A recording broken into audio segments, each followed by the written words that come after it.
Dear students, today we are going to start chapter 1 differentiation exercise number 1.5 question number 4. So before starting question number 4 मैं सबसे पहले explain कर देना चाहता हूँ कि अभी तक हम लोगों ने फर्स्ट डेरिवेटिव और सेकंड ऑर्डर डेरिवेटिव तक कंप्लीट किए, first order and second order. तो ये एक्सरसाइज में अभी क्वेश्चन नंबर 4 में क्या दिया है, nth ऑर्डर डेरिवेटिव। तो nth ऑर्डर डेरिवेटिव करने के लिए हम लोगों को सबसे पहले क्या करना होगा वो ध्यान से सुनो। कोई भी क्वेश्चन दिया होगा, पहले उसको अगर y इक्वल टू समथिंग लिखा है तो ठीक है, अगर y इक्वल टू समथिंग नहीं लिखा है, सिर्फ फंक्शन दे दिया, सिर्फ पॉलिनोमियल दे दिया है, तो उसको क्या करोगे, let y equal to something, उसको जो भी दिया रहेगा अज्यूम करो। Then find out first order derivative. First order derivative मतलब dy by D x, only first derivative find करो। फर्स्ट डेरिवेटिव आने के बाद सेकंड डेरिवेटिव फाइंड करो, मीन्स कंटिन्यू डिफरेंशिएट करोगे तो सेकंड डेरिवेटिव आ जाएगा। सेकंड डेरिवेटिव का मतलब क्या है, D two Y upon D x two या D square Y upon D X square, उसी को हम लोग क्या बोलते हैं, second order derivative. Second order derivative complete होने के बाद हम लोग फाइंड करेंगे third order derivative, D three Y upon D X three. तो ये तीनों फाइंड करने के बाद first order derivative, second order derivative and third order derivative, ये फाइंड करने के बाद हम लोग देखेंगे कि उसमें कुछ ना कुछ एक रिलेशन बैठता है, एक रिलेशन आ जाएगा, स्पेसिफिक रिलेशन होगा वो, कि कोई भी टर्म कंटिन्यू रिपीट हो रहा है, कहीं पर मल्टीप्लाई हो रहा है तो कहीं पर डिवाइड हो रहा है, कहीं पावर रिड्यूस होगा तो कहीं इंक्रीज होगा, ऐसा कुछ ना कुछ रिलेशन उसमें मिलता रहेगा। तब हम लोग, अगर हम लोग first order, second order, third order derivative continue कर लिया और एक स्पेसिफिक रिलेशन पकड़ में आ गया कि इसमें ये चेंजेस हो रहा है कंटिन्यूअस, तब हम लोग जनरली उसको nth order derivative, nth order derivative में कन्वर्ट करके फिर final answer d N y d raise to N Y upon D x raise to n, means nth order derivative find कर ले जाएंगे। तो ये एक्सप्लेनेशन देखने के लिए सबसे पहले हम लोग क्वेश्चन नंबर 1 लेते हैं, फर्स्ट वन। लेकिन मैं ये भी बताना चाहता हूँ, अगर किसी स्टूडेंट को क्वेश्चन नंबर 4 फर्स्ट जैसे सॉल्व किए और बहुत ही लेंदी या डिफ़िकल्ट दिखता है क्वेश्चन, तो मैं सभी स्टूडेंट को ये सजेस्ट करना चाहूँगा कि सबसे पहले question number second, third, fourth, fifth से लेकर के एंडिंग तक जा सकते हो, या तो सेकंड से 10th क्वेश्चन तक सबसे पहले सॉल्व करो। क्वेश्चन नंबर 4 में टोटल कितने क्वेश्चन हैं, 12, सब क्वेश्चन 12 हैं, फर्स्ट से लेकर के 12 तक। तो हम लोग सबसे पहले question number second, third, fourth, fifth से लेकर 10th तक सॉल्व करो, फिर क्वेश्चन नंबर फर्स्ट सॉल्व करो और देन 11th एंड 12th। ये ऑर्डर में करोगे तो क्वेश्चन बहुत ही इजी लगेगा और बहुत ही सिंपल मेथड से सॉल्व कर सकते हो।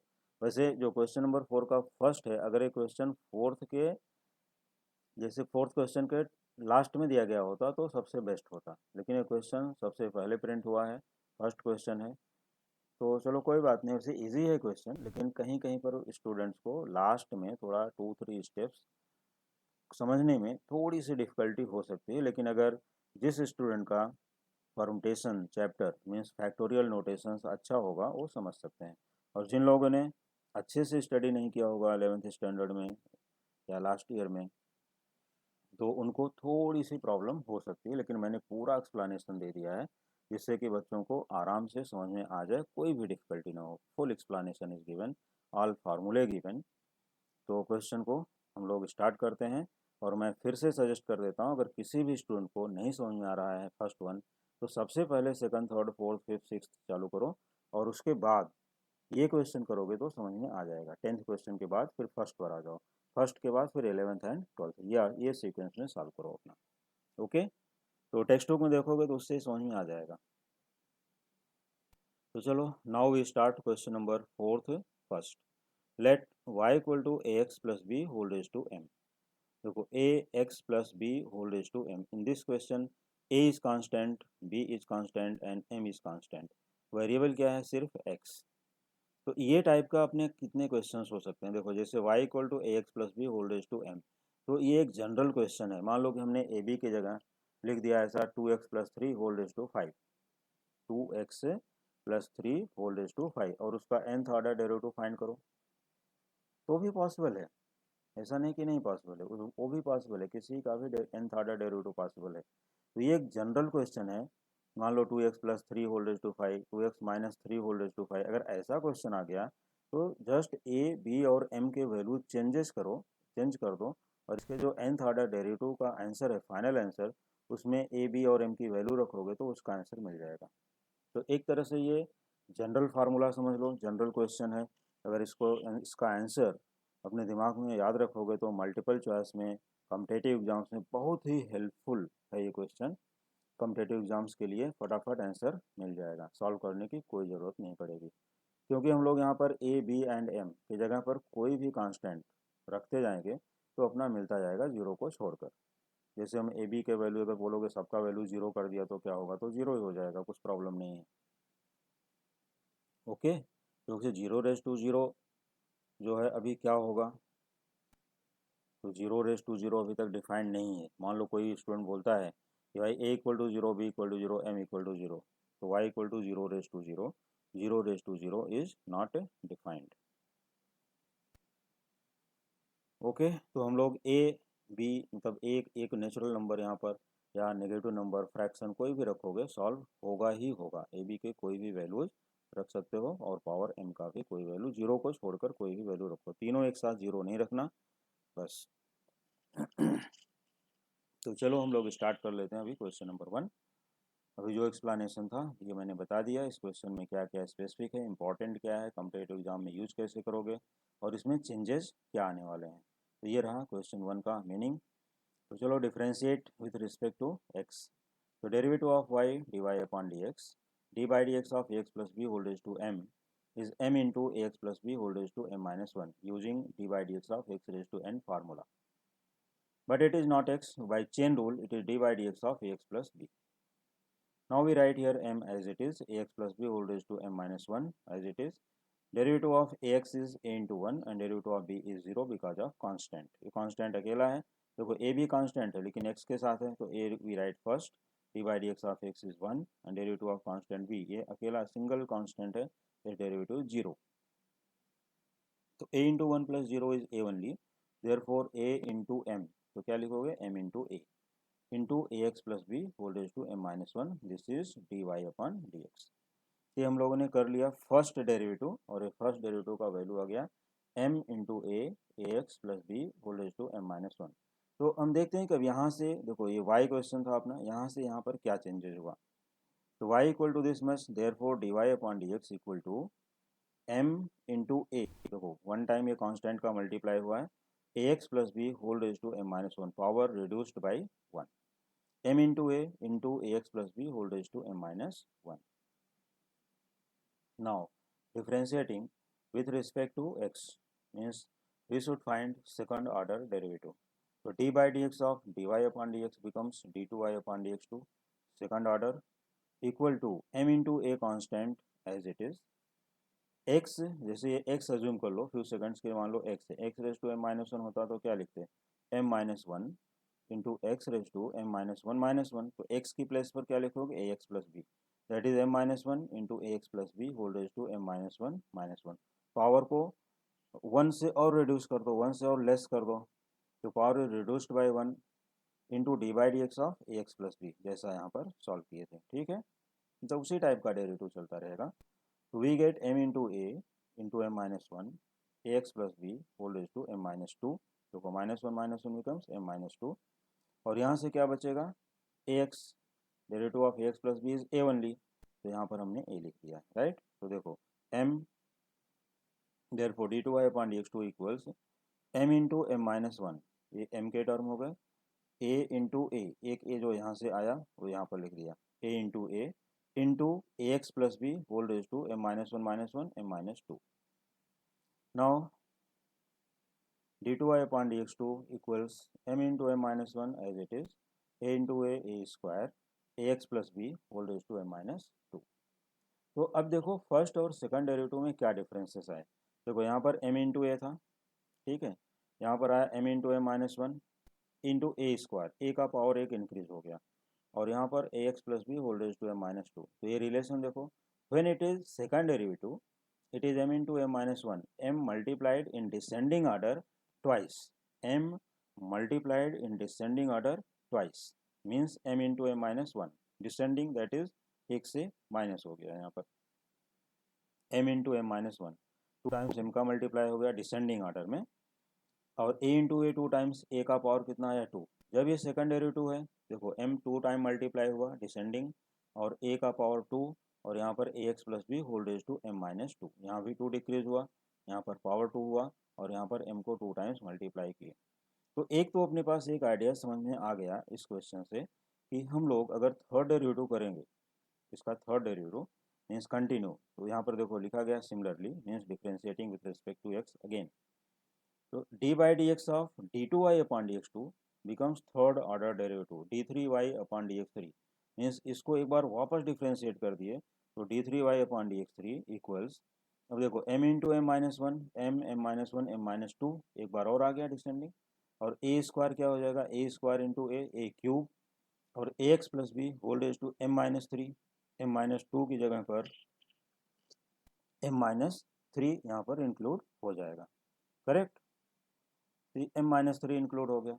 अब देखो जैसे जैसे हम लोग डेरिवेटिव को इंक्रीज कर रहे हैं मीन्स ऑर्डर इसका इंक्रीज हो रहा है, हम लोग थर्ड डेरिवेटिव में पहुंच गए, तो m into M minus one M minus two M का 3 टाइम्स मल्टीप्लाई हुआ in descending order, a into A 3 times है ए क्यूब सॉरी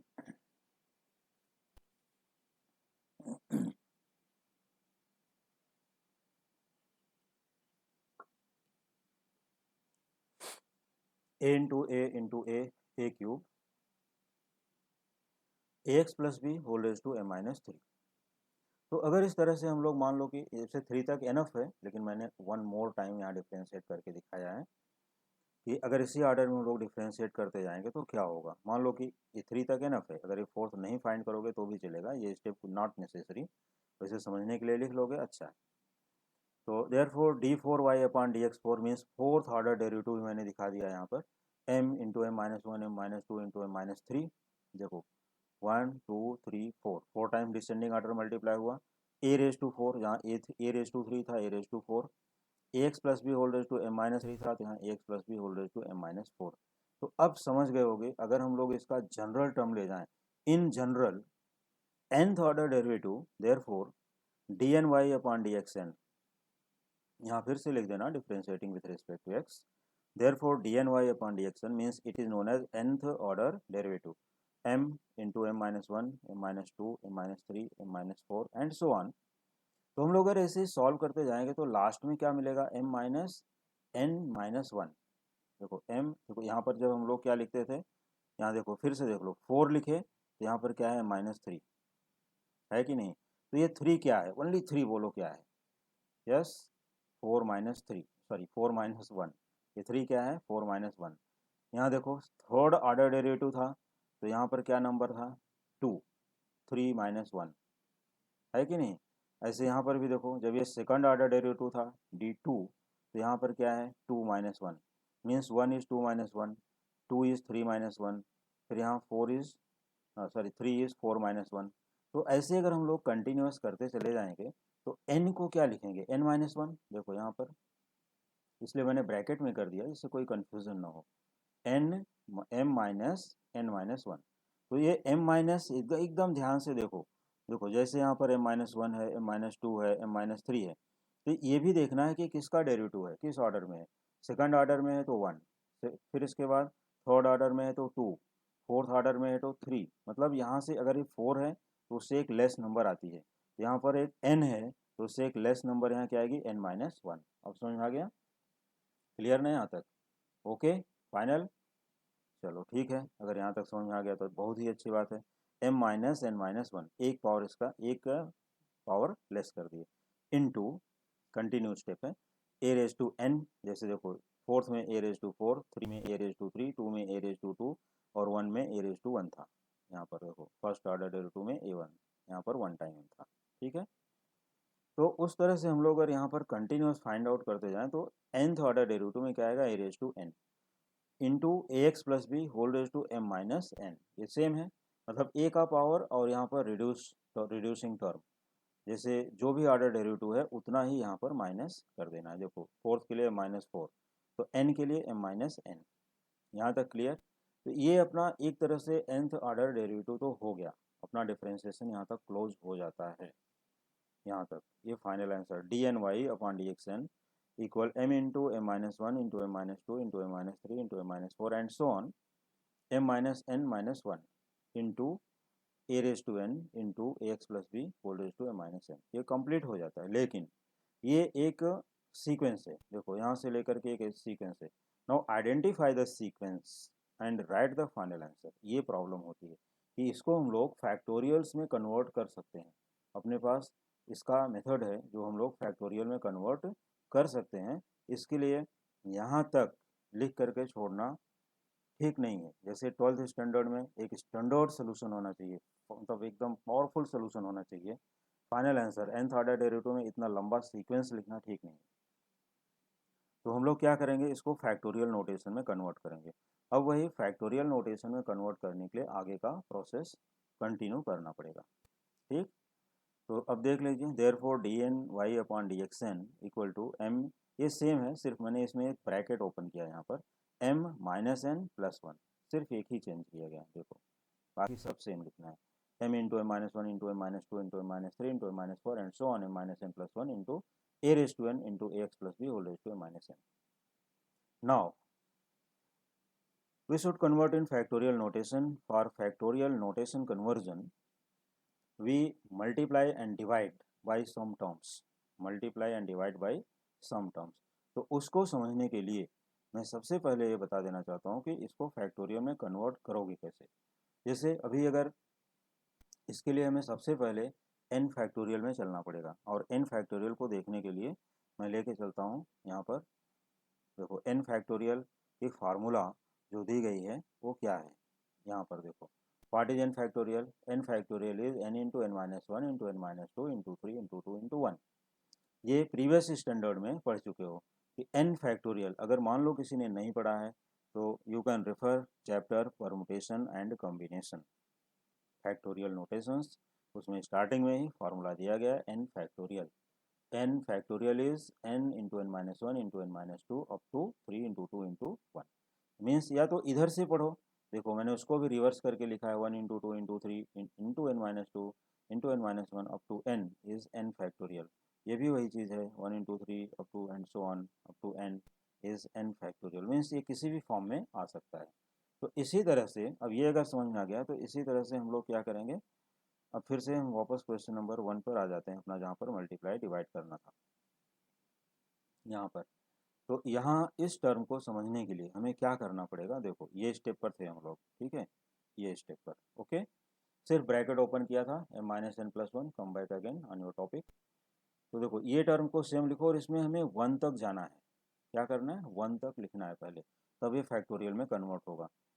तो m into m-1, m-2, m-3, m-4 ऐसे ही लिखते चले जाओगे कंटिन्यूअस, m-5, m-6, m-10, मतलब ये टर्म आएगा m-n+1 इंटू, मान लो इसके भी आगे चलो, इसके भी आगे अगर हमको टर्म लिखना होता तो क्या लिखते, सभी टर्म एक एक से रिड्यूस हो रहे हैं ना, एक एक से लेस होते जा रहे हैं, तो ये ब्रैकेट को भी 1 से लेस करो। 1 से लेस करोगे तो +1 निकल जाएगा, निकलेगा कि नहीं, 1 से लेस मतलब m-n+1। मान लो जैसे अगर हमने ये लिखा, फिर से देख लो यहाँ पर कोई भी टर्म 100, 99, 98, 97, 96, फिर मैंने डॉट डॉट करके यहाँ पर लिख दिया 80, ठीक है। और कोई बोलता है भाई 80 के आगे भी लिखो, अगर हम 80 पे स्टॉप करेंगे तो 80 फैक्टोरियल लिखना पड़ता है, तो अभी मैं उस पर नहीं सोचो। मान लो हमने 80 तक लिखा, अगर 80 के आगे भी लिखना है क्या लिखोगे, 79, है कि नहीं, मतलब 80-1, 80-2, 80-3, तो ऐसे ऐसे यहाँ पर क्या आएगा 79, 78, 77, 76 एंड सो ऑन। तो m-n+1, तो एक लेस करो तो m-n बचेगा कि नहीं, सिर्फ m-n, वो देखो यहाँ लिखा गया, ये कंटिन्यूस स्टेप्स है, इसी सीक्वेंस में continuous into this is multiplied m-n, फिर इससे एक लेस करो m-n-1, ऐसे ही m-n-2 एंड सो ऑन। तो एक पोजीशन ऐसी आएगी कि यहाँ पर m-m 0, तो 0 फैक्टोरियल आए, इस पर स्टॉप होगा तो 1 हो जाएगा, तो इंटू 3 इंटू 2 इंटू 1। और जितना टर्म देखो यहाँ तक तो अपने क्वेश्चन में है सेम टू सेम, यहाँ तक सेम है। एक्स्ट्रा हमने क्या लिया, m-n -1 into 3 into 2 into 1 upon m-n -1 up to 3 to 1। Same जितने से हमने न्यूमरेटर में चेंजेस किया मल्टीप्लाई, उतने से ही डिनोमिनेटर में डिवाइड कर दिया। ये स्टेप क्लियर हो गया सबको? ठीक है, तो ये स्टेप क्लियर हो गया तो अब समझो क्वेश्चन को सॉल्व कर लिए, अब कोई प्रॉब्लम नहीं है इसको nth में कन्वर्ट करने के लिए। सी वंस अगेन m-n+1, इससे एक लेस, वन लेस, इस ब्रैकेट को 1 से लेस करो, वी गेट दिस m-n। इस ब्रैकेट को 1 से लेस करो m-n-1, इसको भी 1 से लेस करो, नेक्स्ट आएगा 1 से लेस करो, तो and so on 3 into 2 into 1 upon, जी देखो ये न्यू टर्म्स हमने लिया, लेस, लेस का क्या लिया, न्यू टर्म्स, इतने से मल्टीप्लाई किया एक तरह से, तो उतने से ही हमने डिवाइड कर दिया into A raise to N into A x plus B whole raise to m-n, जैसे थे वैसे ही एज इट इज। ठीक है, तो अब ये अपना देखो न्यूमरेटर का सीक्वेंस पूरा क्या बन गया, m into m-1 into m-2 and so on m-n+1 m-n m-n-1 and so on up to 3 into 2 into 1।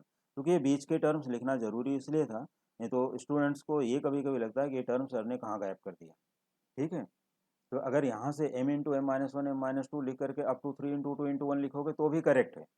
मतलब ये बीच का टर्म मैंने केवल स्टूडेंट को समझने के लिए, लिखने शो करने के लिए दिखाया, ये टर्म भी है, प्रेजेंट है, वो बीच में है, लेकिन उसके बाद भी इनफाइनाइट नंबर ऑफ टर्म्स और उसके पहले भी infinite number of terms are included into a raise to n a x plus B whole raise to m-n upon m-n m-n-1 up to 3 into 2 into 1, जैसा न्यूमरेटर यहाँ पर है, same denominator यहाँ पर कॉपी कर लिया, राइट। तो अब देखो m इंटू m-1 m-2, अभी बीच का मत रीड करो, अप टू 3 इंटू 2 इंटू 1, देखो ऐसे ही स्टार्ट करो, m into m-1 m-2 up to 3 into 2 into 1, तो this is equal to m factorial. अभी अभी मैंने n फैक्टोरियल की डेफिनेशन दिखाई क्वेश्चन नंबर 2 में ले जा करके, तो यहाँ पर m फैक्टोरियल हो गया, m factorial into A raise to n as it is into A x plus B whole raise to m-n as it is, बाकी कुछ चेंजेस नहीं है, just we change a long sequence into factorial terms, m factorial। Now see the denominator, it is started from m-n up to 3 into 2 into 1, so it is equal to m-n factorial। जहाँ से start होगा that factorial becomes in the sequence।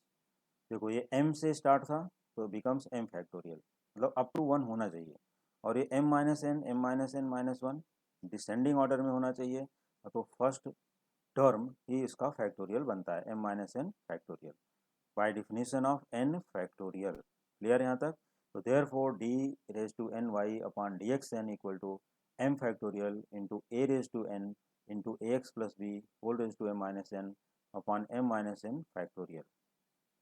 तो this is nth order derivative, ये रहा अपना final answer, but अभी भी इसमें कंप्लीट नहीं हुआ है, but it is general term, so there are three cases, m is greater than 0, it may be m is less than n, m is greater than n, m is equal to n, so m is always positive, m is greater than 0 की meaning क्या होगी, m is always positive। तो अगर मान लो m greater than n है तो क्या होगा, m लेस देन n है तो क्या होगा, और m इक्वल टू n है तो क्या होगा, ये थ्री केसेस हो सकते हैं यहाँ पर ना, क्योंकि m and n both are general terms. अगर m की प्लेस पर कोई एक नंबर होती, कोई नंबर, जैसे मैंने अभी एग्जांपल दिया था ना कि a b c, a b m का अगर वैल्यू दिया है तो हम लोग पुट करके फाइंड कर लेंगे, करेक्ट, तब इतना लेंदी क्वेश्चन होगा ही नहीं इतना बड़ा। तो हम लोग यहाँ क्या करेंगे, ये जनरल टर्म है इसलिए इस पर डिस्कस करना जरूरी है। अगर यहाँ कोई नंबर होती यहाँ पर या यहाँ पर तो हम लोग ये स्टेप फाइनल होता और वहाँ स्टॉप कर सकते थे, but both are general terms, we discuss for all the three cases। Now there are three possibilities, means there are three cases। Now see first case, if m is greater than 0 means m is positive, ये all the three cases में है, चाहे वो greater है, equal है या less है, तीनों ही केस में m को हमें क्या लेना है, positive. if m is greater than 0 and m is greater than n, m is greater than 0 की मीनिंग क्या है, m is positive number, m is a positive number, ये इसकी मीनिंग है। और यहाँ पर m is greater than n, तो अगर m ग्रेटर n है तो ये सेम सिचुएशन होगी m is greater than n में। Therefore dny upon dxn equal to m factorial a raise to n ax plus b whole raise to m minus n upon m minus n factorial as it is, no changes. जैसा यहाँ पर है same changes यहाँ, same condition यहाँ होगी। Means जो answer आया एक किसके लिए था, m is greater than n के लिए ही था। तो ये तो हो गया first case, as it is लिखोगे। अगर m ग्रेटर n है तो सेम सिचुएशन रहेगी, कोई चेंजेस ही नहीं होगा, क्योंकि m इज़ फर्स्ट और m माइनस n दिया हुआ है, तो उसमें कोई चेंजेस नहीं होगा। अब इसके बाद हम लोग देखते हैं सेकंड केस। केस नंबर 2 को देखो। Second case, if m is greater then 0 means same, देखो तीनों कंडीशन में सेम है। m is positive, m is less than n, m is less than n। तो m is less than n के लिए हम लोग सिर्फ और सिर्फ एक ही टर्म पर डिस्कस पहले कर लेते हैं। देखो m is less than n, फिर से आ जाते हैं अपने आंसर पर। यहाँ पर m is less than n, तो एक तो यहाँ पर m is less than n होगा। m is less than n तो इसका पावर क्या हो जाएगा, negative, ax plus B whole raise to minus something, क्योंकि m लेस हो गया, n ग्रेटर है, तो पावर क्या होगा, नेगेटिव। और दूसरी चीज़ m minus n, m is less than n, तो ये फैक्टोरियल क्या हो जाएगा यहाँ पर, नेगेटिव। क्लियर यहाँ तक, ये फैक्टोरियल हो जाएगा नेगेटिव। जैसे मान लो कि m 5 है और n की वैल्यू है 6, तो 5 माइनस 6 माइनस 1 फैक्टोरियल, या m 5 है, n की वैल्यू 10 है, मतलब m को हमेशा लेस अज्यूम करना है, तो 5 minus 10 it is minus 5 factorial. But we know that very well negative factorial does not exist, negative factorial is not defined, इसकी कोई डिफिनेशन नहीं है, negative factorial does not exist. तो हम लोग क्या लिखेंगे, अगर डज नॉट एग्जिस्ट है तो क्या होगा, देखो as m is less than n, 1 upon m minus n factorial, यहाँ मैंने एक्सप्लेनेशन दे दिया है कि 1 upon m minus n factorial, तो m माइनस n इतने को देखो, m minus n factorial does not exist means not defined. Not defined क्या होता है, इन्फिनिटी, इनफाइनाइट टर्म्स जो इन्फिनिटी होता है नॉट डिफाइंड है, तो अर्थात यहाँ पर आने वाला है 1 अपॉन इन्फिनिटी। जब ये 1 अपॉन इन्फिनिटी होगा तो 1 अपॉन इन्फिनिटी इक्वल्स क्या होता है, 0। ये लिमिट्स एंड कंटिन्यूटी में भी पढ़ चुके हो, राइट। फिर से देख लो, when m is less than n, यहाँ पर ही सिर्फ इसका डिनोमिनेटर में डिस्कस करो, जो अपना nth ऑर्डर डेरिवेटिव है सिर्फ और सिर्फ उसका डिनोमिनेटर देखो, सब समझ में आ जाएगा। m is less than n, we get always a negative factorial, negative factorial does not exist, so it is not defined, and 1 upon not defined equal to क्या होता है, 0। और नॉट डिफाइंड को ही क्या बोलते हैं, इन्फिनिटी, इनफाइनाइट। वन, यहाँ देखो लिखा है since 1 upon infinity equal to 0 for your understanding, देखो for your reference, 1 upon infinity equal to 0 या 1 upon m minus n factorial equal to 0 when m is less than n, ये दो condition लिखना है, ठीक है। और ये स्टूडेंट को समझने के लिए क्यों 0 होता है। तो ये हो गया 0। फिर से चलो देखो इसको, अगर ये 1 अपॉन m माइनस n 0 हो गया, मतलब यहाँ पर इंटू 0 हो गया, तो 0 इंटू समथिंग क्या होता है, ऑल ऑफ 0, हुआ कि नहीं। जैसे एक कहावत है, बच्चों को बार बार समझाया जाता है कि जीरो सेज, क्या कहता है जीरो, जो मुझसे टकराएगा मेरे में मिल जाएगा। ठीक है, याद रखो, जीरो क्या कहता है, जो मुझसे टकराएगा मेरे में मिल जाएगा, मतलब जीरो से किसी को मल्टीप्लाई करोगे तो जीरो बन जाएगा, ठीक। तो इसके लिए यहाँ पर nth order derivative d raise to N Y upon D x raise to n equal to 0, ये 0 बन गया। ये तो रहा m is less than n के लिए, बन गया 0। चलो आगे चलते हैं, third case, if m is greater 0 and m equal to n, means if m is positive and m equal to n, अगर m equal to n है तो हम लोग सिर्फ और सिर्फ डिनोमिनेटर और ax plus B whole raise to n पर चेक करते हैं।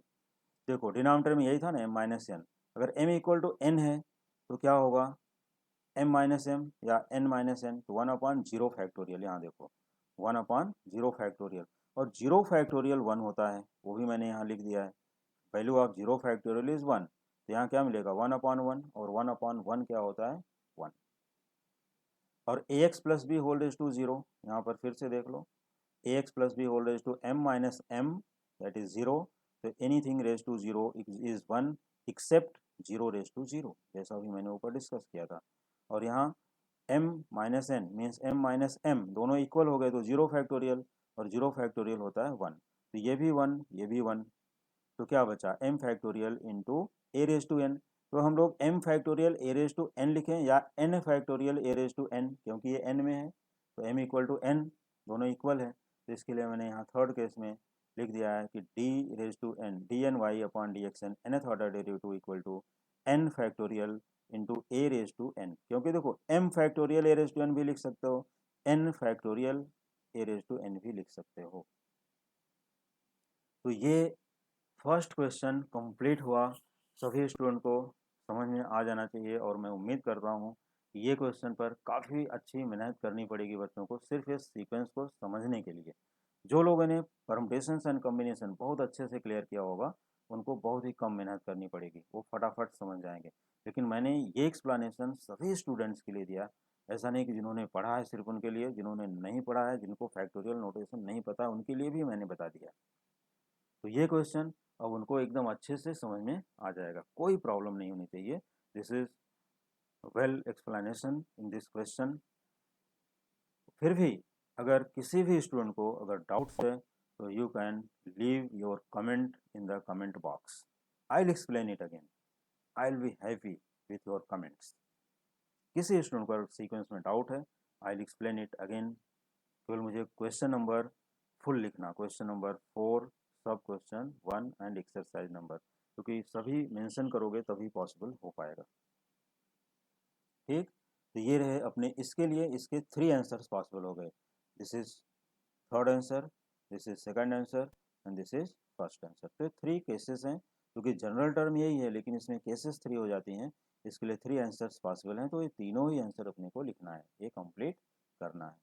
ठीक है, और ये कॉम्पिटिटिव एग्जाम्स की दृष्टि से भी बहुत ही इम्पॉर्टेंट क्वेश्चन है, जैसे मोर देन 1 ऑप्शन के लिए। तो उसमें और भी जैसे डबल ऑप्शन, ट्रिपल ऑप्शन होते हैं ना, तो उसमें से ये क्वेश्चन दिया जा सकता है, important for the competitive exams, जैसे जेई के लिए, नीट के लिए, सॉरी सीईटी के लिए आ सकता है। तो अब ऐसा ज़रूरी नहीं स्टूडेंट कि सभी क्वेश्चन ऐसे ही लेंदी हैं, इसलिए मैंने आप लोगों से पहले ही बताया कि क्वेश्चन नंबर सेकंड से स्टार्ट करके 10th तक चलते चले जाओ, एकदम इजीली करते चले जाओगे, कोई प्रॉब्लम नहीं। फिर इसके बाद फर्स्ट क्वेश्चन पर वापस आ जाओ और फिर 11th एंड 12th करो। ठीक है, तो अब हम लेते हैं क्वेश्चन नंबर सेकंड, और ये सेकंड अभी यहाँ से क्वेश्चन बहुत ही ईजी है। और दूसरी एक चीज़, अगर आप लोग जैसे पढ़ रहे हो, पूरा वीडियो देख रहे हो, अगर सब्सक्रिप्शन अभी तक नहीं हुआ है, सब्सक्राइब जैसे वीडियो देख रहे हो उसके नीचे देखो सब्सक्राइब लिखा हुआ है, अगर सब्सक्राइब नहीं किया हो तो सिर्फ उसको टच कर दो, बाकी कुछ नहीं करने की जरूरत है। सब्सक्राइब जहाँ लिखा है उसको टच कर दो, सब्सक्राइब हो जाएगा। हमारे सभी वीडियोज, सभी सोल्यूशंस, एक्सप्लेनेशंस आपको कंटिन्यूस मिलते रहेंगे, part 1, part 2, competitive exams et cetera. Okay, now see your question number second, let y equal to 1 upon x. अब सिर्फ और सिर्फ 1 अपॉन एक्स का क्या निकालना है, nth ऑर्डर डेरिवेटिव। ठीक है, तो चलो this is very simple question. Since y equal to 1 upon x, differentiating with respect to x, तो dy upon D x equal to -1 upon x square, because d by D x of 1 upon x is -1 upon x square. ये मैंने formula list में provide कर दिया है, right. ये हो गया इसका first order derivative. Now see second order derivative, differentiating again with respect to x, तो d2y upon D x two equal to, देखो -1 taken in the left side, side में ले लो इसको, इसके जस्ट ये टर्म के लेफ्ट में लिख लो। और 1 अपॉन एक्स स्क्वायर का डेरिवेटिव क्या होता है, -2 अपॉन एक्स रेज टू 3। मैंने फार्मूला भी बताया है कि जो भी यहाँ पावर है उसको न्यूमरेटर में ले जाओ विथ नेगेटिव साइन, और ये पावर को इंक्रीज बाई 1, ये इसका डेरिवेटिव है। तो -1 into -2 upon x raise to 3, this is second order derivative. Differentiating again with respect to x, we get d3y upon dx3।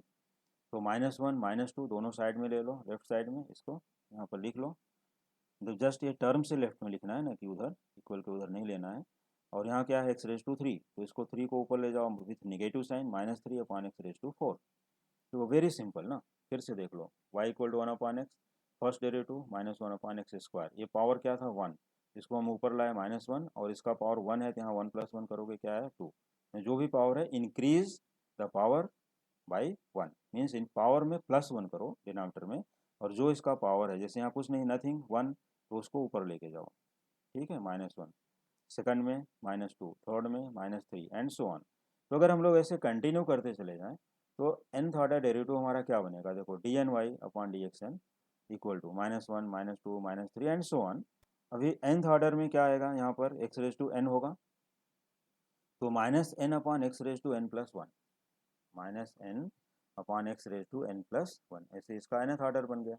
तो हम लोग अब क्या करेंगे, इसको फैक्टोरियल्स में देखो, minus minus minus minus up to last, minus common है तो -1 इंटू -1 इंटू -1 इंटू -1 हम सब में से बाहर निकालें n टाइम्स, तो क्या बनेगा -1 रेज टू n। जैसे अभी 2 into two into two into to 10 times करते हो तो क्या आता है 2 रेज टू 10। ऐसे 2 into two into two into two 20 times 2 raise to 20, 100 times करोगे 2 रेज टू 100, n टाइम्स कर दिए 2 रेज टू n। तो वैसे यहाँ पर देखो -1 मतलब ये -1 हमने बाहर निकाला तो क्या बचेगा +1, यहाँ +2, यहाँ +3, तो हमने सभी ब्रैकेट में से माइनस साइन को आउट कर लिया, तो क्या हो गया -1 रेज टू n। ठीक, क्योंकि अगर n इवन है तो पॉजिटिव होगा, n ऑड है तो नेगेटिव होगा। क्लियर। तो remaining terms will be 1 into two into three up to n। अब ये n क्या बचेगा यहाँ पर +n, ये 3 क्या हो गया +3, -2 का +2, -1 का +1।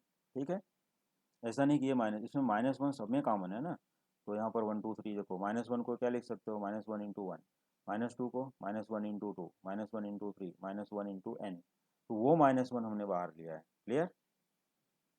तो -1 raise to n, 1 into two into three up to n, और यही फैक्टोरियल नोटेशन का n फैक्टोरियल का फार्मूला है। क्या है n फैक्टोरियल, अभी अभी यहाँ पर दिखाया था, फिर से देख लो, n factorial 1 into two into three up to n, यहाँ देखो 1 into three up to n, ये क्या है n फैक्टोरियल। तो किसी भी फॉर्म में लिखते हैं, तीनों सेम एक ही फार्मूले हैं तीनों। तो -1 raise to n as it is, this will be n factorial upon x raise to n plus 1 as it is, therefore nth order derivative dny upon dxn equal to this much. ये complete हो गया।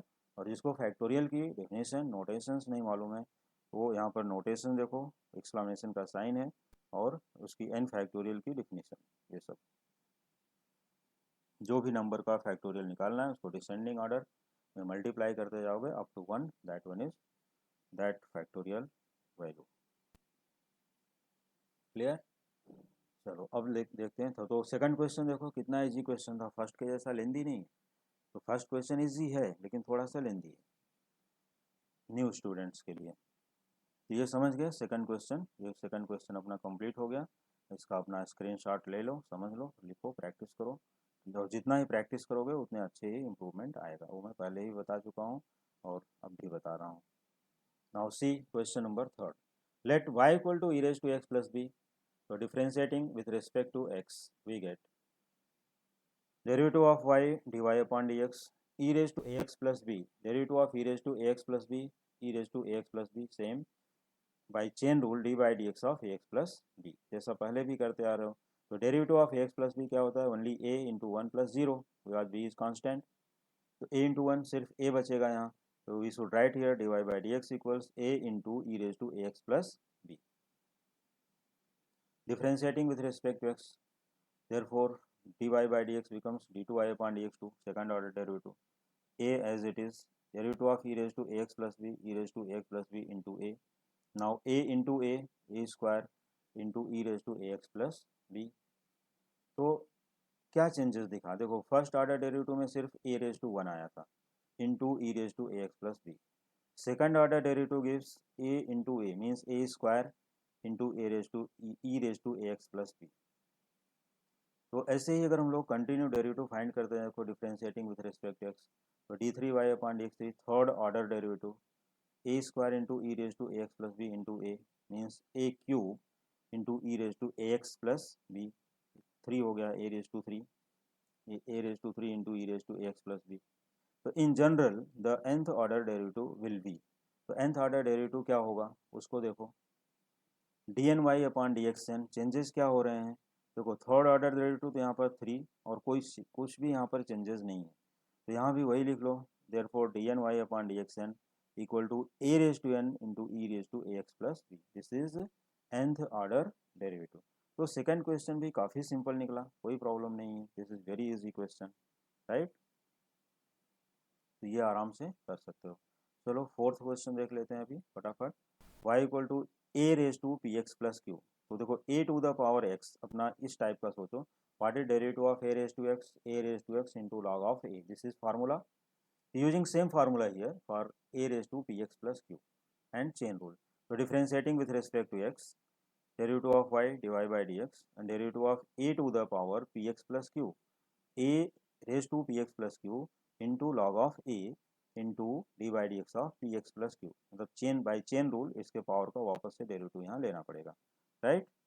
तो D by D x of P x plus Q, देखो P and Q are constant, तो Q का derivative हो जाएगा 0 और यहाँ आएगा P into one, P into one becomes P only.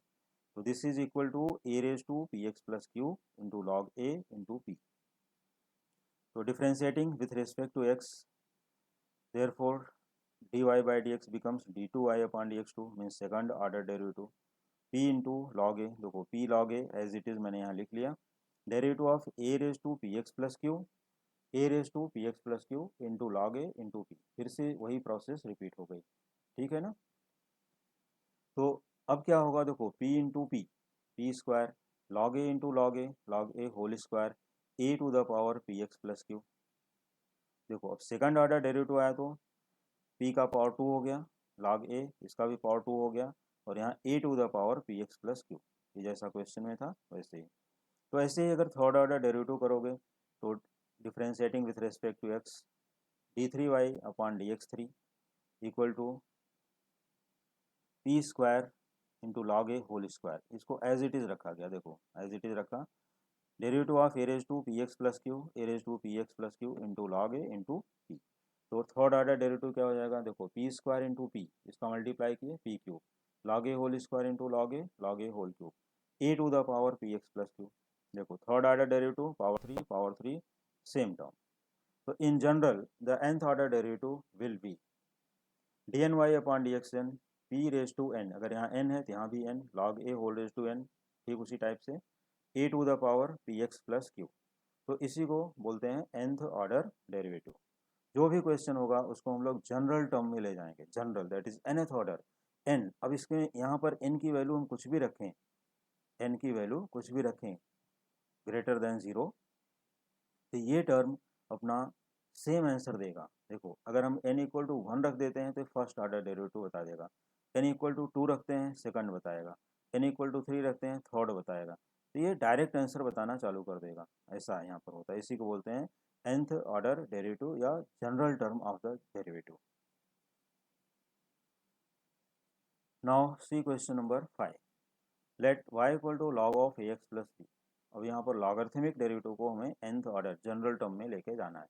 तो differentiating with respect to x we get dy upon dx equals what is derivative of log x 1 upon x, right ना, formula तो नहीं भूले हो, ठीक है तो चलेगा। Derivative of log x is 1 upon x, तो यहाँ क्या आएगा 1 upon A x plus B into D by D x of A x plus b, मतलब ये कंपोजिट फंक्शन है या चेन रूल से बोल दो d by chain rule d by D x of A x plus B. तो derivative अब देखो यहाँ एक ए कांस्टेंट बी कांस्टेंट, तो बी का डेरिवेटिव 0 होगा क्योंकि इसके पास इसके साथ एक्स वेरिएबल नहीं है, और A as it is derivative of x is 1, तो सिर्फ यहाँ पर ए बचेगा, उसको हमने यहाँ पर लिख लिया सबसे पहले। तो d y by D x equal to a into 1 upon A x plus b, ठीक। ये रहा अपना फर्स्ट डेरिवेटिव, क्योंकि लॉग था, लॉग से कन्वर्ट हो गया 1 upon A x plus B into a, तो ये फर्स्ट डेरिवेटिव है। अब इसका वापस से डेरिवेटिव करोगे तो क्या होगा, देखो differentiating with respect to x, therefore d2y upon dx2 equal a into minus 1 upon ax plus b whole square into d by dx of ax plus b। जैसे डेरिवेटिव ऑफ 1 बाई एक्स क्या होता है, minus 1 upon x square, तो ठीक वैसे ही D by D x of 1 upon A x plus B minus 1 upon A x plus B whole square यहाँ पर into D by D x of A x plus B, तो यहाँ से ए मिल गया इंटू ए। अब देखो ए इंटू ए स्क्वायर, तो D two Y upon D x two ए square into minus 1 upon ए x plus B whole square, ये हो गया सेकंड डेरिवेटिव। थर्ड के लिए differentiating with respect to x, तो D three Y upon D X three A square as it is, हमने minus 1 को यहाँ लिख लिया जैसा अभी प्रीवियस क्वेश्चन में आया था, -1 -2 -3 एंड सो ऑन। यहाँ ए स्क्वायर इंटू -1, अब ये पावर ऊपर जाएगी तो -2 upon A x plus B whole raise to 3 into D by D x of A x plus B into A only. तो अब देखो ए square into A cube -1 into -2 upon A x plus B whole raise to 3, ये रहा अपना third order derivative. देखो ए cube हो गया है, अगर एक थर्ड ऑर्डर है तो यहाँ सिर्फ -1 -2 आया है, 3 नहीं आता है इसमें, ठीक है, क्योंकि स्टार्टिंग में ये लॉग में था, तो लॉग से कन्वर्ट हुआ तो एक पावर वहाँ पर नहीं दिखेगी, इसलिए यहाँ -1 -2 और ax plus B whole raise to 3, ये 3 है और यहाँ 3 है, लेकिन यहाँ पर 2 तक ही है। तो इसी तरह से अगर हमको इसे nth ऑर्डर में चेंज करना हुआ इन जनरल, तो d N Y upon D x n, in general nth order derivative will be dny upon dxn equal -1 raise to n -1। अब देखो यहाँ पर एक पावर, एक टर्म कम है, एक टर्म क्या है, लेस है, इसलिए यहाँ पर एक पावर लेस कर दी गई, समझ गए। अगर ये यहाँ पर थर्ड ऑर्डर में देखो, थर्ड ऑर्डर में अगर यहाँ पर -1 इंटू -2 इंटू -3 आया होता, तब ये हम क्या लिखते हैं यहाँ पर, सिर्फ -1 रेज टू n। यहाँ पर थर्ड ऑर्डर में सिर्फ 2 तक आया, इसके लिए क्या लिखोगे, -1 रेज टू n -1, एक लेस टर्म है वहाँ पर। और यहाँ पर 1 into 2 into 3 up to n -1, देखो थर्ड ऑर्डर में यहाँ पर क्या आया था, -2, ऐसे ही nth ऑर्डर में क्या आएगा, यहाँ पर -n -1, क्योंकि -n प्लस 1, तो -n प्लस 1 का हमने माइनस बाहर निकाला है, तो यहाँ पर क्या बचेगा, -1 n -1, 1 upon A x plus B whole raise to N into A raise to n, ठीक है, क्योंकि जो ए क्यूब था थर्ड ऑर्डर में एक ए रेज टू 3 है, यहाँ nth में ए रेज टू एन है, ठीक। तो therefore d N Y upon D x N equal to -1 raise to n -1, और 1 से स्टार्ट होकर के n -1 पर स्टॉप हुआ है, तो ये n -1 फैक्टोरियल, ठीक है, by definition of n factorial. देखो 1 2 3 अप टू जहाँ पर लास्ट होगा दैट इज फैक्टोरियल, या इधर से स्टार्ट करके 1 तक जाओ तो ये फैक्टोरियल, बात एक ही हो गई, क्योंकि one term is less, so this is the reason -1 raised to n -1 into n -1 factorial into a raised to n upon ax plus b whole raised to n, ठीक है। तो सिर्फ ये सीक्वेंस को फैक्टोरियल में कर दिया, बाकी कुछ नहीं, ये भी इजी क्वेश्चन था। Now see question number 6, let y equal to cos x differentiating with respect to x, dy upon dx equal what is derivative of cos x minus sin x। तो डियर स्टूडेंट्स, अब यहाँ से ध्यान देना होगा कि जहाँ भी ट्रिग्नोमेट्रिक टर्म आता है, हम लोग उस फंक्शन को, फंक्शन मतलब यहाँ जैसे साइन कॉस tan जो भी दिया रहेगा, उसको वापस उसके ओरिजिनल फंक्शन में लेके जाना है। कहाँ लेके जाना है, ओरिजिनल फंक्शन। ओरिजिनल का मतलब देखो, derivative of cos x is minus sine x, तो ये साइन एक्स को हमें फिर से cos में कन्वर्ट करना है before differentiation, d y by D x equal to minus of sine x. तो अगला डेरिवेटिव न करके पहले इसको साइन को कॉस में कन्वर्ट करो। तो माइनस साइन एक्स क्या होता है, देखो cos 90 plus theta is minus sine theta, ये अपना ट्रिग्नोमेट्री का formula. Cos pi by 2 plus theta is minus sine theta, means minus sine theta is cos pi by 2 plus theta. तो minus sine x can be written as cos of pi by 2 plus x. Clear, बहुत ही simple formula है, 90 plus theta का formula use करोगे, ये अपने original function में convert हो गया। देखो कॉस एक्स था, यहाँ भी cos of pi by 2 plus x आया, तो d y by D x equal to cos of pi by 2 plus x, this is first derivative. Now differentiating with respect to x again we get d2i upon dx2 equal to derivative of cos pi by 2 plus x minus sine pi by 2 plus x, फिर से negative sine आया, into D by D x of pi by 2 plus x. तो derivative of pi by 2 plus x क्या होगा, derivative of pi by 2 is 0 and derivative of x is 1, तो यहाँ 0 plus 1 न लिख के क्या लिखोगे, सिर्फ 1। तो it is equal to cos of 2 into pi by 2 plus x into 1। अब ये सोचते हो कि सर ये 2 कहाँ से आ गया, प्रॉब्लम है, राइट ना। ये देखो, सिर्फ इतने को देखो, मान लो कि ये ब्रैकेट क्या है, थीटा, ये ब्रैकेट क्या है, थीटा, तो ये माइनस साइन थीटा, फिर से वही फार्मूला देखो, तो माइनस साइन थीटा, ये थीटा मान के चलो अभी, equal to cos pi by 2 plus theta, फिर से हो गया, और थीटा की वैल्यू क्या है, पाई बाई 2, ये तो फार्मूले से आया है पाई बाई 2, और थीटा की वैल्यू यहाँ पर है पाई बाई 2 प्लस एक्स, तो pi by 2 plus pi by 2 plus x becomes 2 pi by 2 plus x, 2 pi upon 2 plus x, या 2 पाई 2 इंटू पाई अपॉन 2 प्लस एक्स। तो ये 2 कट नहीं करना, क्योंकि हमें जनरल टर्म में ले जाना है क्वेश्चन को, तो ऐसा नहीं कि हम यहाँ 2 को कट कर दें, पाई लिख दें, ये कट कर दोगे तो थोड़ा समझने में प्रॉब्लम होगी, बाकी कुछ नहीं है, आ जाएगा फिर भी। तो कट नहीं करो, इसको ऐसे ही लिखो, 2 into pi by 2 plus x. अब देखो सेकंड डेरिवेटिव हुआ, तो यहाँ पर 2 into pi by 2 plus x हुआ, तो differentiating with respect to x, अब थर्ड डेरिवेटिव में देखो क्या रिलेशन आता है, d3y upon dx3 equal to derivative of cos 2 into pi by two plus x minus sine 2 into pi by two plus x. ये फिर से थीटा ही अपने मन में एज्यूम करो, तो it into D by D x of 2 into pi by two plus x, फिर से उसका क्या आएगा, ये जीरो हो जाएगा, इसका वन, तो अब इसलिए यहाँ बार बार लिखा नहीं गया, ठीक है, इंटू वन मतलब सेम थिंग। तो ये माइनस साइन को हमें फिर से कन्वर्ट करना है, मतलब ये माइनस साइन ऑफ दिस, तो cos of pi by two plus 2 pi by two plus x, फिर से ये थीटा है, तो cos 90 plus theta equal to minus sine theta. अब देखो pi by two plus 2 pi by two कितना हो गया, 2 pi plus pi 3 pi upon two plus x, तो cos of 3 pi upon two plus x.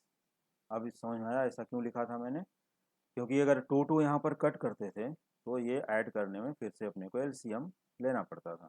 इसके लिए cos of 3 pi by two plus x, देखो third order derivative है तो यहाँ पर 3 पाई अपॉन टू आया, सेकंड ऑर्डर था तो 2 पाई अपॉन टू आया, और फर्स्ट ऑर्डर था तो 1 pi upon two plus x आया था, राइट।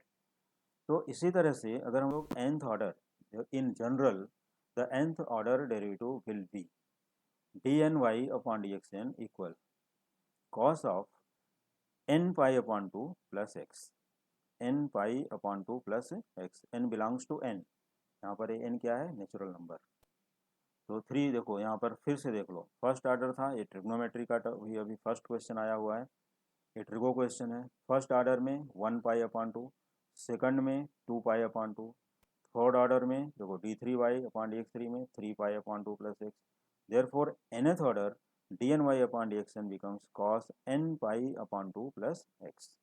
ये रहा अपना nth order derivative for the question number y equal to cos of x के लिए।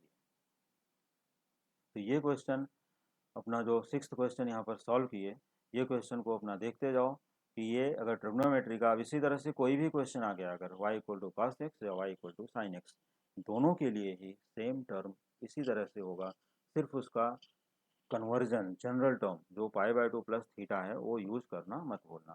कि हमें जो भी क्वेश्चन दिया है, जैसे देखो यहाँ कॉस में दिया था तो हम एवरी टर्म को कॉस में ही कन्वर्ट करेंगे, ठीक है, d2y को भी कॉस में, d3y को कॉस में, फिर dny को भी कॉस में ही लेना है, ये अपना जनरल टर्म हुआ, करेक्ट। तो ऐसे सिंगल टर्म्स या थोड़ा सा जो कॉम्प्लिकेटेड आएगा एंगल तो देख लेंगे वहाँ पर क्या है। चलो आगे चलते हैं question number next, that is seventh question. Let y equal to sine of A x plus b. अब देखो प्रीवियस क्वेश्चन क्या था अपना, कॉस में, और यहाँ पर है साइन, एंगल में थोड़ी सी चेंजेस कर दिए हैं, यहाँ वहाँ था x, यहाँ पर है ए एक्स प्लस बी, थोड़ा सा चेंजेस। तो differentiating with respect to x, first derivative dy by D x equals what is derivative of sine of A x plus b, cos of A x plus b simply, into D by D x of A x plus b. अब इसका derivative क्या है, a into one plus b, that is a into cos of A x plus b. अब देखो यहाँ a into cos of A x plus B, ऐसा नहीं कि कॉस आया तो हमें यहाँ नेगेटिव साइन नहीं, तो नहीं चेंज करना, इसको भी चेंज करना पड़ेगा। Therefore d Y upon D x equal to a into, अब देखो कॉस थीटा को क्या लिखते हो, sine pi by two plus theta, तो इसको हम लोग यहाँ पर फार्मूला भी दे दिया हूँ, sine pi by two plus theta is cos theta, तो यहाँ थीटा अपना क्या है, ए एक्स प्लस बी, तो therefore a into sine pi by two plus a x plus b, ये रहा अपना फर्स्ट डेरिवेटिव। देखो d Y upon D x, a into sine of pi by two plus a x plus b, clear. अब देख लो यहाँ से, यहीं से अपने को पकड़ सकते हो कि पावर ऑफ ए क्या है, वन, और यहाँ sine pi by two, one pi upon two plus a x plus B, तो हम चाहें तो यहीं से बता दें कि nth ऑर्डर क्या होगा, लेकिन ऐसा कहना ठीक नहीं होगा, अभी सेकंड ऑर्डर और थर्ड ऑर्डर भी देखते हैं। Differentiating with respect to x, तो D two I upon D x two equal to a into cos pi by two plus a x plus B into a, फिर से उसी का derivative, ये ब्रैकेट एंगल का डेरिवेटिव पूरे का करोगे, इसका जीरो, इसका ए इंटू वन प्लस जीरो, तो सिर्फ ए आएगा एवरी केसेस में। तो ए इंटू ए, देखो पहले हम लोग कांस्टेंट को मल्टीप्लाई करते हैं, a into this a square, sine, अब फिर से ये कॉस है तो कॉस को साइन में चेंज करो, sign pi by two plus theta, ये पूरा थीटा मान के चलो। अब ये ब्रैकेट ओपन कर दो, तो ब्रैकेट ओपन करोगे तो pi by two plus pi by two क्या आएगा, टू पाई अपॉन टू, देखो ए square as it is sine two pi upon two plus a x plus b, फिर से यहाँ पर 2 देखो, ऐसा कट नहीं करना है, do not cancel it. Differentiate with respect to x, therefore d3y upon dx3 equal a cube sine 3 pi upon 2, मतलब ये डायरेक्ट लिखा गया, into A x plus 3 pi upon 2 plus a x plus b, bracket closed. तो एक changes हो गया, देखो second order में क्या था, power of a is 2 sine 2 pi upon 2 plus a x plus B.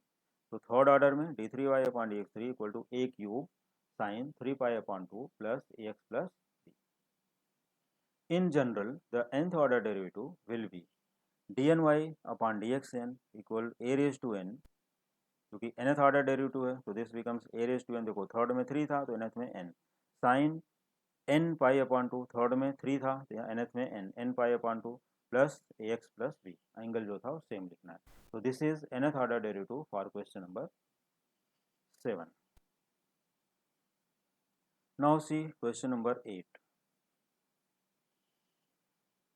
Late y equal to cos of 3 minus 2x, cos of 3 minus 2x।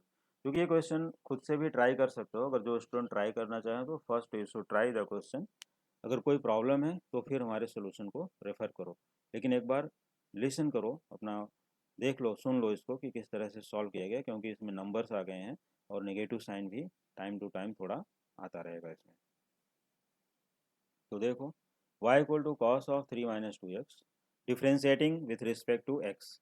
तो derivative of y dy by dx, derivative of d by dx of cos 3 minus 2x minus sine 3 minus 2x into D by D x of 3 minus 2x, क्योंकि d by D x of cos x क्या होता है, minus sine x, तो यहाँ पर minus sine of 3 minus 2x into D by D x of 3 minus 2x। तो minus sine 3 minus 2x as it is into derivative of 3 is 0, derivative of minus 2x minus 2 into 1, तो finally it is what, 0 minus 2 that is minus 2।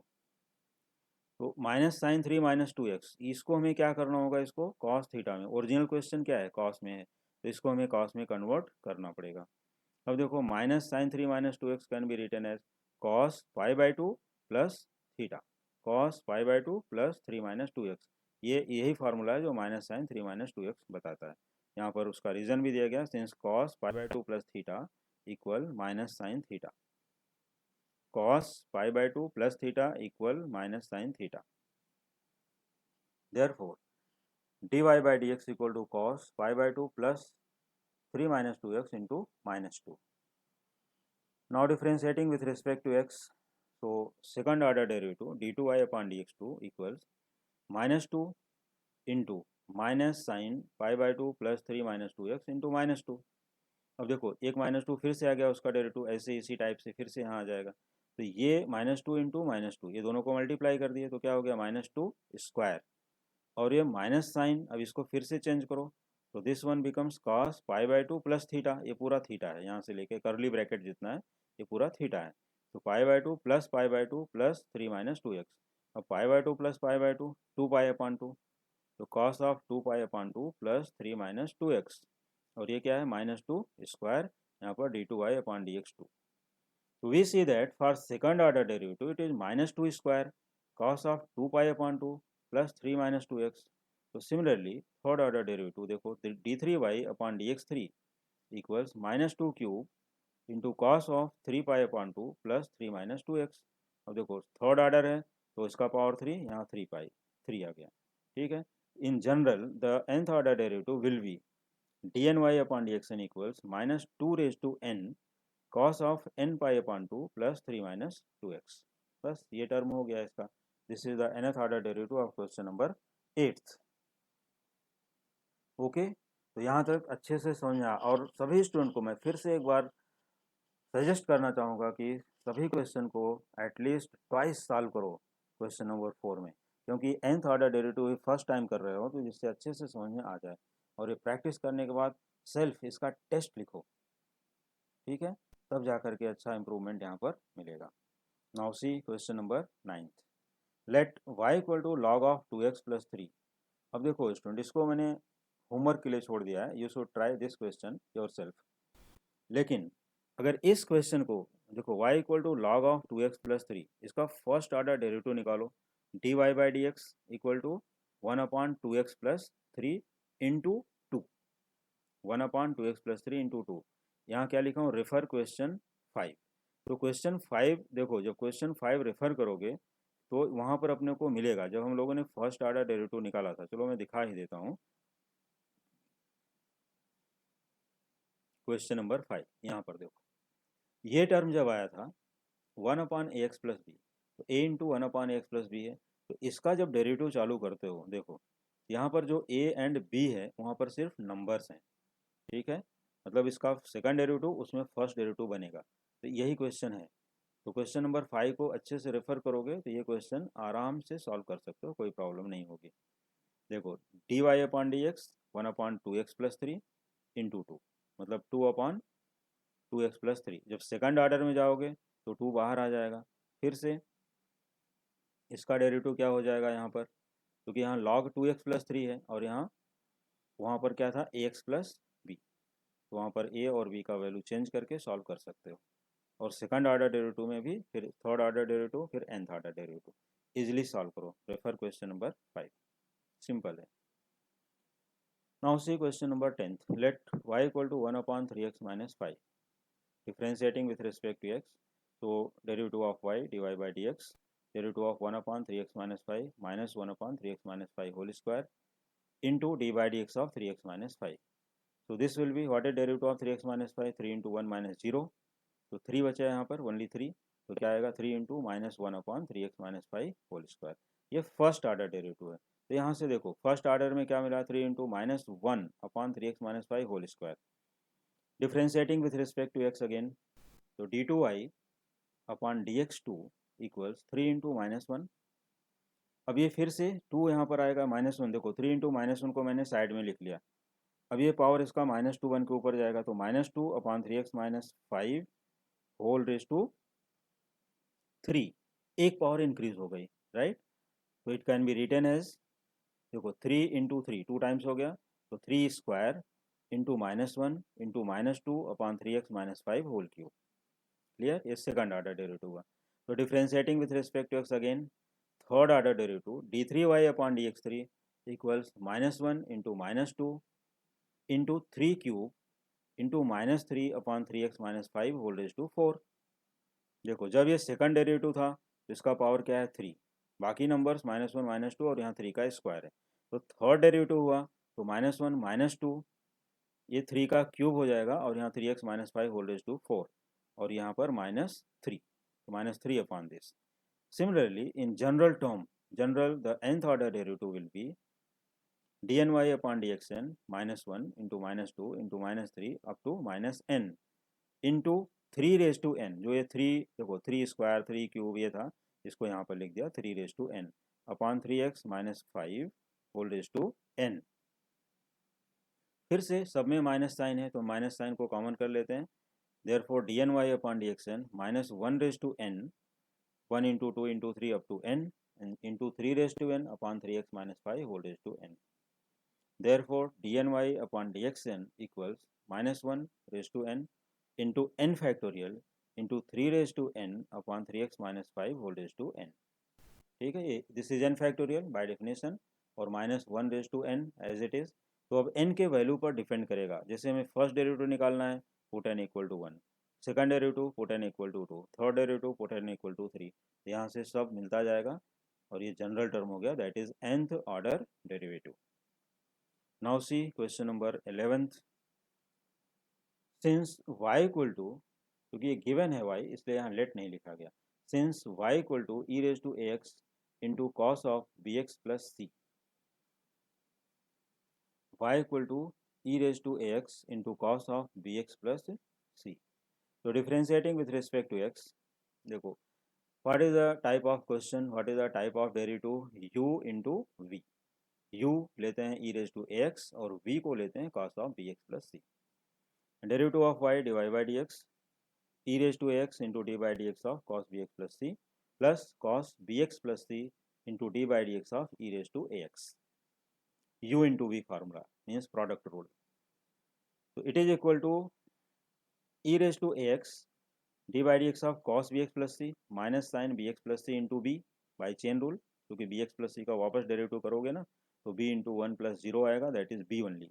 तो minus sine b x plus c, cos का derivative क्या होता है minus sine b x plus c same into b plus cos b x plus c as it is derivative of e raise to A x, तो e raise to A x into D by D x of A x a into one that is A.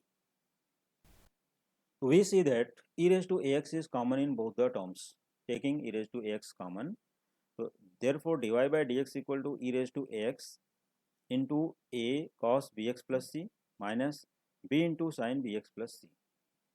a into cos bx plus c minus b into sin bx plus c. और e raised to ax को बाहर रखो. तो देखो जब भी ये type का डेरिवेटिव आया तो अभी अगर थोड़ा सीरियसली ध्यान दोगे तो अपना ये प्रीवियस एक्सरसाइजेज में कर चुके हो, जब वहाँ पर साइन ए कॉस बी के फॉर्म में अपना क्वेश्चन आया हुआ था, sign A cos B plus cos A sine B और cos a cos B plus sign a sine B, तो इस टाइप के क्वेश्चंस वहाँ पर आए थे, तो मैंने वहाँ एडजस्ट करके बताया था. ठीक है, तो a into cos b x plus c minus b into sine b x plus c, उसी टाइप का क्वेश्चन वापस से यहाँ पर आ गया. तो देखो what is the coefficient of this cos a, coefficient of sine is b, तो इनका स्क्वायर रूट करो, sum of square root, sum of square root क्या होता है under root a square plus b square. तो we should multiply and divide by root a square plus b square. देखो यहाँ लिख दिया हूँ multiplying and dividing by root a square plus b square as A and b are constants. देखो therefore under root a square plus b square is also constant, क्योंकि a and B constant है, इनको similar एक type में लाने के लिए, एक फार्मूले में कन्वर्ट करने के लिए हमें dividing by root a square plus b square दोनों को करना है. तो हमने जो मल्टीप्लाई किया root a square plus b square उसको साइड में बाहर लिख दिया आउट ऑफ द ब्रैकेट और e raise to A x as it is a upon under root a square plus b square cos b x plus c minus b upon under root a square plus b square into sine b x plus c. ठीक है, तो देखो a is constant, तो root a square plus b square also constant, a and b constant, so this whole quantity is constant. इसको हम लोग assume कर लेते हैं, let it be cos alpha, इसको ले लेते हैं कॉस अल्फा. देखो यहाँ लिखा let cos alpha equal to a upon root a square plus b square and sine alpha equal to b upon root a square plus b square. तो जब इन दोनों को डिवाइड करोगे साइन अपॉन कॉस हो जाएगा टेन अल्फा और root root हो जाएगा कैंसिल, तो क्या बचेगा बी अपॉन ए. तो therefore tan alpha is b by a, तो अल्फा इक्वल टू टेन को उधर ले जाओ tan inverse b upon a. ठीक है, since cos square alpha plus sine square alpha is one, क्योंकि जब भी हम लोग इसको एज्यूम करते हैं तो ये अपनी आइडेंटिटी सेटिस्फाई होनी चाहिए. अगर आइडेंटिटी सेटिस्फाई नहीं होती तो अपना अजम्पशन रॉन्ग हो जाएगा. ठीक है, तो रूट ए, अब इसका होल स्क्वायर करो इसका होल स्क्वायर करो तो यहाँ भी वन मिलेगा राइट साइड में और लेफ्ट साइड में तो वन आइडेंटिटी से है ही. ओके, तो इसको हम लोग इक्वेशन नंबर वन एज्यूम कर लेते हैं, जो भी ज़रूरत पड़ेगी वो सब्स्टिट्यूट करेंगे. ये होल स्टेटमेंट है इक्वेशन नंबर वन, और ये अपना करली ब्रैकेट में हमने यहाँ लिख दिया multiplying and dividing by root a square plus b square. तो जो मल्टीप्लाई किया root a square plus b square फिर से देख लो उसको बाहर लिखा गया, और डिवाइड में दोनों टर्म को डिवाइड करोगे वो अंदर लिखा गया, और e raise to A x पहले भी कॉमन था अब भी कॉमन है. ओके, तो चलो अब चलते हैं आगे. तो हमने इसको अज्यूम, यहाँ पर ध्यान दो, therefore d y by D x equal to e raise to A x into A square plus b square, this will be cos alpha cos b x plus c minus sine alpha sine b x plus c, जो कि अगले term में यहाँ लिखा गया है. ये देखो, तो d y by D x equal to e raise to A x root a square plus b square as it is cos alpha cos b x plus c minus sine alpha sine b x plus c. Which is a formula, किसका formula है cos a cos b minus sine a sine b. यहाँ पर देखो cos a cos b minus sine a sine b is cos A plus B. तो e raised to ax root of a square plus b square can be written as a square plus b square whole raised to half. Square root का मतलब क्या है whole power half.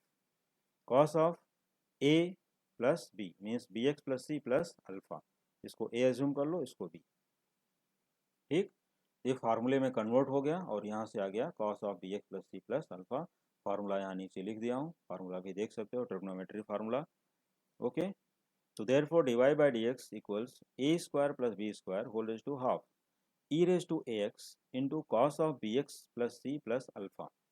अब इसमें देखो first derivative आया तो power half e raised to ax, power में कोई चेंजेस नहीं है, cos bx plus c plus alpha, एक वन अल्फा यहाँ पर आया. तो सेकंड डेरिवेटिव में अब क्या आना चाहिए, चलो आगे देखते हैं.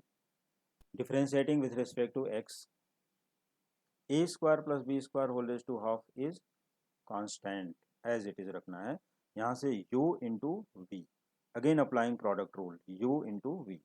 तो देख लो d2i/dx2 equal to A square plus b square whole raise to half d by D x of e raise to A x into cos of b x plus c plus alpha.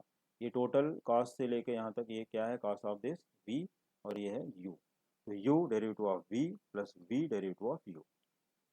Applying product rule, तो product rule में apply करोगे, देखो ये term को तो same लिखना है, कोई चेंजेस नहीं।